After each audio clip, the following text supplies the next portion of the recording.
ओम शांति। आजिरे ही गभीर आलोचनाकु समस्तंकु स्वागत। आमे आज देखिबाकु जाउछु 26 जनवरी 2026 रो प्रातः मुरली। आमर उद्देश्य माने केवल एहार सारांश कहिबा नुहे, बरं एथिरे लुचि रहिथिबा सेही मुख्य धारणागुड़िकु खोजी बाहर करिबा जहा आम चिंतनकु एक नुआ दिग देई पारे। तेनु एहाकु संपूर्ण भावे बुझिबा पई शेष पर्यंत सुनिबाटा बहुत जरूरी। आउ हां, एही भली गभीर विश्लेषण पई चैनल को सब्सक्राइब करने भूलिबेनी। तेबे आजिर मुरलीर जो मुख्य विषय अछि, मधुर संतान तुमे अधाकल्प जहांकर भक्ति करिछ सेही बाबा निजे तुमको पढ़ाउछंती। एही पाठ पढ़ारु ही तुमे देवी देवता हुआ। एही गोटिए धाड़ीरे ही माने एक विराट परिवर्तनर इशारा रहिछि। निश्चित भावरे एटा केवल गोटे वाक्य नुहे, एहा हेउछि पूरा जुग परिवर्तनर एक घोषणा। भाबंतो तो भक्ति मार्गरे मनीष उपरकू चाहि भगवान को खोजुथिला, किंतु एबे ज्ञान मार्गरे स्वयं भगवान जे ज्ञानर सागर से निजे तळकू आसी आमको पढ़ाउछंती। तेणु एहा एक एमिति विश्वविद्यालय जोटी पाठपढ़ार फलस्वरूप कौनसी डिग्री नुहे, सीधा देवता पद मिले। अच्छा, तेबे एइठु ही आरंभ करिबा। मुरली रे भक्ति मार्गर जिउ तीर्थयात्रा बा पूजा पाठ कथा कुहा जाइछि ताकू अंधश्रद्धा बोले कुहा जाइछि। एटा माने शुणिबाकू टिके कठोर शब्द परि लागुनी, कारण कोटी कोटी लोकंक पई तो भक्ति ही सबु किछि। हाँ, कथाटा ठीक, किंतु एठी प्रश्नटी भक्तिर भावना उपरे नुहे बुझिले, प्रश्न हेउछि एहार दिगहीनता उपरे। मुरली कहूछि आमे जहांको पूजा करूछु तांकर सठिक परिचय बा जीवन ही आमे जानि नाहु।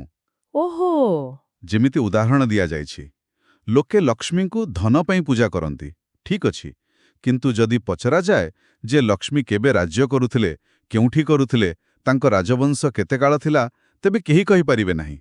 माने आमे सम्मान करूछु किंतु काहाकू करूछु ता स्पष्ट भावे जानिनु। एकदम एहाको एमिति बुझंतु, आपण जणे महान व्यक्तिंक फोटो को बहुत सम्मान करूछंती, किंतु से किए कौन करुथिले किछि जणा नाही। एहा ही तो अंधश्रद्धा। ज्ञान सेही अंधाରରେ आलोक पकाए। वाह, एहा एक बहुत भल उदाहरण। अर्थात भक्ति हेउची माने गोटे हजी जाइथिबा बापांको फोटो को धरी तांको मने पकाइबा भले। हाँ, किंतु ज्ञान हेउची जेतेबेले सेही बापा निजे आसी कबाट बाड़ौछंती, सेतेबेले तो संपर्क बदली जाए आउ फोटोर आवश्यकता न थाए। एकदम सठिक, बिल्कुल सैया। भक्ति द्वापर जुगुरु आरंभ हैला, जेतेबेले आत्मा निजर प्रकृत स्वरूप एवं बाबांको भूलीगला। सेबिठु से खोजिबा आरंभ कला और धीरे धीरे यह दुखर कारण पाल्टिगला। कारण जाहाकू खोजुछ से किए ताहा ही जोड़ा नहीं। हाँ, ज्ञान कहुची एबे खोजिबा बंद करो, कारण जाहाकू खोजुथुलो से निजे आसी पहुंचीछंती। तेबे जदि ज्ञान मिलिगला ताहाले सेही बाबांक सहित संपर्क जोड़िबार प्रक्रिया कौन? एठारे मुरली रे गोटे बहुत आकर्षणीय शब्द अछि, जोगबलर लिफ्ट। एहा शुणिबाकू गोटे आध्यात्मिक शॉर्टकट परि लागुछि। हाँ, किछि मात्रारे सेमिति। आमे तो सबुबेले शुणु जे आध्यात्मिक उन्नति पाई बहुत समय लागे, बहुत कठिन यात्रा, किंतु एठी कुहा जाउछि ओल्हाइबाकू 5000 वर्ष लागिला किंतु चढ़िबाकू मात्र 1 सेकेंड। एहा केमिति संभव? एटा प्रकृतर एक बहुत गभीर धारणा। देखंतु, एहा आमर परिश्रमर पारंपरिक धारणा को चैलेंज करुछि। मु एहाको एक टेक्निकल उदाहरण रे बुझौछि। भाबंतु आम आत्मा गोटे कंप्यूटर सिस्टम परि, अच्छा, जहा 5000 वर्ष धरी चाली चाली भाइरस आउ जंक फाइल्स रे पूरा भर्ती होई जाइछि।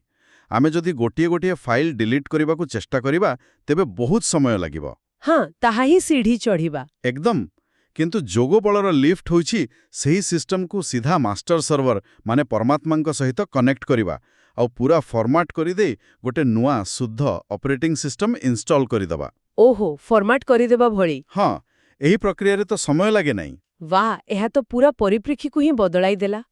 तेणु 1 सेकेंडर अर्थ समय नुहे, बरं एहा एक निष्पत्तिर मुहूर्त।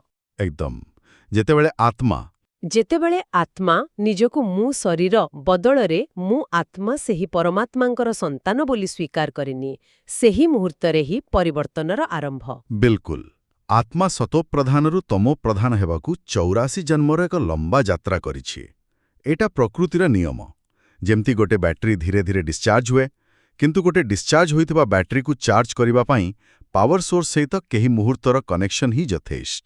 ଆଉ ସେହି ପାୱାର ସୋର୍ସ ହେଉଛନ୍ତି ବାବା। ହଁ, ଆଉ ସେହି କନେକ୍ସନ ହେଉଛି ଯୋଗ। ଏହି କନେକ୍ସନ କଥାଟି ଏକ ଗୁରୁତ୍ୱପୂର୍ଣ୍ଣ ପ୍ରଶ୍ନ ସୃଷ୍ଟି କରୁଛି। ସାଧାରଣତଃ ବିଶ୍ୱାସ କରାଯାଏ ଯେ ଭଗବାନ ସବୁଠି ଅଛନ୍ତି, ସର୍ବବ୍ୟାପୀ। କିନ୍ତୁ ମୁରଲୀ କହୁଛି ଯେ ସେ ଏକ ନିର୍ଦ୍ଦିଷ୍ଟ ସମୟରେ ଆସନ୍ତି। ତେବେ ଏହି ଦୁଇଟି ଧାରଣା ଭିତରେ ଯେଉଁ ବିରୋଧାଭାସ ଅଛି ତାକୁ କେମିତି ବୁଝିବା? ଏହା ଏକ ବହୁତ ଗୁରୁତ୍ୱପୂର୍ଣ୍ଣ ପ୍ରଶ୍ନ। ଦେଖନ୍ତୁ, ମୁରଲୀ ଅନୁସାରେ ପରମାତ୍ମା ତାଙ୍କ ନିଜ ଧାମ ପରମଧାମରେ ରହନ୍ତି। ସେ କଣକଣରେ ବ୍ୟାପ୍ତ ନୁହନ୍ତି। ଏମିତି ଭାବନ୍ତୁ, ଦେଶର ପ୍ରଧାନମନ୍ତ୍ରୀ ସାରା ଦେଶ ପାଇଁ ଦାୟୀ, କିନ୍ତୁ ସେ ତ ପ୍ରଧାନମନ୍ତ୍ରୀ କାର୍ଯ୍ୟାଳୟରେ ବସନ୍ତି। ଦେଶର ପ୍ରତିଟି ଘରେ ନୁହେଁ। ହଁ, ସେହିପରି ପରମାତ୍ମା ସାରା ସୃଷ୍ଟିର ପିତା, କିନ୍ତୁ ତାଙ୍କର ନିଜର ଏକ ନିବାସ ସ୍ଥାନ ଅଛି। ସେ ସେଠାରୁ ସୃଷ୍ଟିର ପାଳନା କରନ୍ତି। କିନ୍ତୁ ସେ ଏହି ସୃଷ୍ଟିକୁ ସେତେବେଳେ ଆସନ୍ତି ଯେତେବେଳେ ଏହା ପୁରା ପତିତ, ଦୁଃଖୀ ହୋଇଯାଏ ଆଉ ସବୁ ସନ୍ତାନ ତାଙ୍କୁ ଡାକନ୍ତି। ଅର୍ଥାତ୍ ଯେତେବେଳେ ଧର୍ମର ଗ୍ଲାନି ହୁଏ। ହଁ, ଯଦା ଯଦା ହି ଧର୍ମସ୍ୟ। ଆଉ ଏହି ସମୟକୁ ହିଁ ସଙ୍ଗମ ଯୁଗ କୁହାଯାଏ। କଳିଯୁଗର ଅନ୍ତ ଏବଂ ସତ୍ୟଯୁଗର ଆରମ୍ଭ। ଆଉ ଏହି ସମୟରେ ବାବାଙ୍କର ଅନେକ ଭୂମିକା ଅଛି, ଯେମିତିକି ଯାଦୁଗର, ସଦାଗର ଆଉ ଧୋବି ଓକିଲ। ଆଚ୍ଛା, ଆଉ ଧୋବି ଶବ୍ଦଟା ଏଇଟା ବହୁତ ଶକ୍ତିଶାଳୀ ଲାଗୁଛି। କେଉଁ ପ୍ରକାରର ମଇଳା ସଫା କରିବା କଥା ଏଠି କୁହାଯାଉଛି? ଏଇଟା କେବଳ ଏହି ଜନ୍ମର ପାପକର୍ମର ମଇଳା ନୁହେଁ। ଏହା ହେଉଛି ଜନ୍ମ ଜନ୍ମାନ୍ତରର ସଂସ୍କାରର ଦାଗ। ଯେମିତି ଗୋଟେ ଧଳା କପଡ଼ାରେ ବାରମ୍ବାର ଦାଗ ଲାଗିଲେ ତାହା ପୁରା ମଇଳା ଦେଖାଯାଏ, ସେମିତି ଆମ ଆତ୍ମା, ଯାହା ମୂଳତଃ ଶୁଦ୍ଧ ଥିଲା, ହଁ, 84 ଜନ୍ମର କର୍ମର ଦାଗରେ ମଇଳା ହୋଇଯାଇଛି। ସାଧାରଣ ସାବୁନରେ ଏ ଦାଗ ଛାଡ଼ିବ ନାହିଁ। ଏଥିପାଇଁ ସ୍ୱୟଂ ପରମ ଧୋବି ଆସି ତାଙ୍କର ଜ୍ଞାନ ଆଉ ଯୋଗରୂପୀ ଡିଟର୍ଜେଣ୍ଟରେ ଏହି ଦାଗକୁ ପୁରା ସଫା କରନ୍ତି। ଆଉ ଓକିଲ? ଓକିଲ କହିବାର ଅର୍ଥ ହେଉଛି, ଆମେ ରାବଣ ବା ମାୟାର କୋର୍ଟରେ 63 ଜନ୍ମ ଧରି ବନ୍ଦୀ ହୋଇ ରହିଛୁ। ତେଣୁ ବାବା ଆମ ଓକିଲ ହୋଇ ଆମକୁ ସେହି ଜେଲରୁ ମୁକ୍ତ କରାଉଛନ୍ତି। ଠିକ୍ ଅଛି। ତେବେ ଯଦି ଧୋବି ଆତ୍ମାକୁ ସଫା କରନ୍ତି, ତାହେଲେ ସବୁଠାରୁ ବଡ଼ ଦାଗ ବା ମଇଳା କ'ଣ, ଯାହା ଉପରେ ଆମକୁ ବିଶେଷ ଧ୍ୟାନ ଦେବାକୁ ପଡ଼ିବ? ମୁରଲୀରେ ସ୍ପଷ୍ଟ ଭାବେ କୁହାଯାଇଛି, କାମକୁ ଜିତ୍ ତେବେ ଜଗଜ୍ଜିତ ହେବ। କିନ୍ତୁ କେବଳ ଗୋଟିଏ ବିକାର ଉପରେ ଏତେ ଗୁରୁତ୍ୱ କାହିଁକି? କାରଣ କ'ଣ ନା, ଏହାକୁ ବିକାରମାନଙ୍କର ରାଜା ବୋଲି କୁହାଯାଏ। ଏହା ହିଁ ମୂଳ। କାମ ବିକାର ହିଁ ଆତ୍ମାକୁ ଦେହ ଅଭିମାନରେ ସବୁଠାରୁ ଅଧିକ ବାନ୍ଧି ରଖେ। ଯେତେବେଳେ ମଣିଷ ନିଜକୁ ଶରୀର ବୋଲି ଭାବେ, ସେତେବେଳେ ହିଁ ଏହି ବିକାର ଜନ୍ମ ନିଏ। ଓହୋ! ଆଉ ଯେତେବେଳେ ଏହି ବିକାରରୁ ଉତ୍ପନ୍ନ ଇଚ୍ଛା ପୂରଣ ନ ହୁଏ, ସେତେବେଳେ କ୍ରୋଧ ଆସେ। ଅନ୍ୟମାନଙ୍କ ପାଖରେ ଥିବା ବସ୍ତୁକୁ ଦେଖି ଲୋଭ ଆସେ। ଶାରୀରିକ ସମ୍ପର୍କରୁ ମୋହ ସୃଷ୍ଟି ହୁଏ, ଆଉ ନିଜ ଶରୀରକୁ ନେଇ ଅହଙ୍କାର ଆସେ। ମାନେ ବାକି ସବୁ ବିକାର ଏଇଠୁ ହିଁ ବାହାରୁଛନ୍ତି। ହଁ, ତେଣୁ ଯଦି ଆମେ ଏହାର ମୂଳକୁ, ମାନେ କାମ ବିକାରକୁ ଜିତିଯିବା, ତେବେ ବାକି ସବୁ ବିକାରର ଡାଳପତ୍ର ଆପେ ଆପେ ଶୁଖିଯିବ। ପବିତ୍ରତା ହିଁ ସତ୍ୟଯୁଗର ମୂଳଦୁଆ, ବୁଝିଲେ? ଆଧୁନିକ ମନୋବିଜ୍ଞାନରେ ଯେମିତି କୁହାଯାଏ, କୋର୍ ଡ୍ରାଇଭର୍ସ, ଏହା ଶୁଣି ଲାଗୁଛି ଯେ ମୁରଳୀ ଏହି ଦେହ ଭାବକୁ ହିଁ ଆମର ଆଧ୍ୟାତ୍ମିକ ପତନର ମୌଳିକ କାରଣ ବୋଲି ଚିହ୍ନଟ କରୁଛି। ବିଲକୁଲ। ତେଣୁ ଜଗତଜିତ୍ ହେବାର ଅର୍ଥ କୌଣସି ସୈନ୍ୟ ବା ସାମ୍ରାଜ୍ୟ ଜିତିବା ନୁହେଁ, ବରଂ ନିଜର ଆଭ୍ୟନ୍ତରୀଣ ଜଗତକୁ ଜିତିବା। ଏକଦମ। ନିଜ କର୍ମେନ୍ଦ୍ରିୟମାନଙ୍କ ଉପରେ ରାଜ୍ୟ କରିବା ହିଁ ପ୍ରକୃତ ସ୍ୱରାଜ୍ୟ। ଆଉ ଏହି ସ୍ୱରାଜ୍ୟର ଅଧିକାରୀ ହିଁ ଭବିଷ୍ୟତରେ ବିଶ୍ୱର ରାଜ୍ୟ କରିବାର ଅଧିକାରୀ ହୋଇପାରିବ। ଠିକ୍ ଅଛି। ଏସବୁ ବହୁତ ଗଭୀର ବିଚାର। ଯଦି ଆମେ ଏହି ପୂରା ଆଲୋଚନାକୁ ଦୁଇଟି ମୁଖ୍ୟ କାର୍ଯ୍ୟକାରୀ ବିନ୍ଦୁରେ ସାରାଂଶ କରିବାକୁ ଚାହିଁବା, ଯାହାକୁ ଆମେ ଆମ ଜୀବନରେ ଧାରଣ କରିପାରିବା, ତେବେ ସେଗୁଡ଼ିକ କ'ଣ ହେବ? ହଁ, ଦୁଇଟି ମୁଖ୍ୟ ସାର ଅଛି। ପ୍ରଥମଟି ହେଲା ବିଶ୍ୱର ବାଦଶାହୀ ନେବା ପାଇଁ ପବିତ୍ରତାକୁ ଜୀବନର ମୁଖ୍ୟ ଆଧାର କରିବାକୁ ହେବ। ଆଉ ଏଥିପାଇଁ ମୁଖ୍ୟ ଶତ୍ରୁ କାମ ଉପରେ ବିଜୟ ପ୍ରାପ୍ତ କରିବା ଅନିବାର୍ଯ୍ୟ। ଆଉ ଏଇଟା କେବଳ ଦମନ କରିବା ନୁହେଁ। ନା ନା, ଦମନ ନୁହେଁ, ବୁଝି ବିଚାରି ଯୋଗ ବଳ ଦ୍ୱାରା ନିଜ ମନକୁ ଏକ ଉଚ୍ଚ ସ୍ଥିତିକୁ ନେଇଯିବା। ଆଉ ଦ୍ୱିତୀୟରେ, ଯେଉଁ ଅମୂଲ୍ୟ ଜ୍ଞାନର ଖଜଣା ଆମକୁ ମିଳିଛି, ତାକୁ ନିଜ ଭିତରେ ସୀମିତ ନ ରଖି ଅନ୍ୟମାନଙ୍କୁ ମଧ୍ୟ ବାଣ୍ଟିବା। ସେବା କରିବା। ହଁ, ସମସ୍ତଙ୍କୁ ବାବାଙ୍କର ସଠିକ୍ ପରିଚୟ ଦେଇ ସେମାନଙ୍କ ମଧ୍ୟ ଏହି ସତ୍ୟଯାତ୍ରାରେ ସାମିଲ କରିବା। ଏହା ହିଁ ସର୍ବଶ୍ରେଷ୍ଠ ସେବା। ପ୍ରତ୍ୟେକ ମୁରଲୀର ଶେଷରେ ଏକ ବରଦାନ ଏବଂ ସ୍ଲୋଗାନ ଥାଏ। ଆଜିର ବରଦାନଟି ବହୁତ ସୁନ୍ଦର। ଘମର ଦୁନିଆ ସାମ୍ନାରେ ଥାଇ ମଧ୍ୟ ବେଗମପୁରର ବାଦଶାହୀର ଅନୁଭବ କରୁଥିବା ଅଷ୍ଟଶକ୍ତି ସ୍ୱରୂପ ହୁଅ। ଏହା ତ ଏକ ବିରୋଧାଭାସ ପରି ଲାଗୁଛି। ଦୁଃଖର ଦୁନିଆରେ ରହି ଦୁଃଖହୀନ ରାଜ୍ୟର ଅନୁଭବ, ଏହା କିପରି ସମ୍ଭବ?